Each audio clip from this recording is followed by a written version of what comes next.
ನಮ್ಮ ಆಂತರಿಕ ಪ್ರಜ್ಞೆಯನ್ನು ಹೆಚ್ಚಿಸುವ ಯೋಗ ಮುದ್ರೆಗಳು. ಮೊದಲನೇದಾಗಿ ಅನಂತ ಪ್ರಜ್ಞಾ ಮುದ್ರೆ.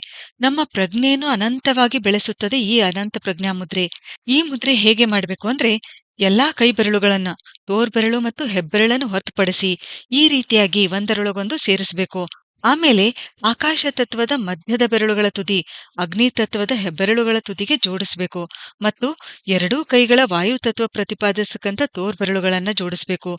ಇದೇನಾಗತ್ತೆ, ಇದು ಅನಂತ ಪ್ರಜ್ಞಾ ಮುದ್ರೆ ಆಗುತ್ತೆ. ಇಲ್ಲಿ ಏನಾಗತ್ತೆ ಅಂದ್ರೆ, ಆಕಾಶ ತತ್ವದ ಮಧ್ಯದ ಬೆರಳು ಮತ್ತು ಅಗ್ನಿ ತತ್ವದ ಹೆಬ್ಬೆರಳು ಜೋಡಿಸಿದಾಗ ಅಗ್ನಿ ತತ್ವದ ಪ್ರಜ್ಞೆ ಮತ್ತು ಆಕಾಶ ತತ್ವದ ವಿಶಾಲತೆ ಬೆಳೆಯುತ್ತದೆ. ವಾಯು ತತ್ವದ ತೋರ್ಬೆರಳುಗಳನ್ನ ಜೋಡಿಸಿದಾಗ ನಮ್ಮಲ್ಲಿ ಯೋಚನಾ ಶಕ್ತಿ ಹೆಚ್ಚುತ್ತದೆ. ಹೀಗೆ ನಮ್ಮಲ್ಲಿ ಪ್ರಜ್ಞೆ ಹೆಚ್ಚಾಗುತ್ತದೆ.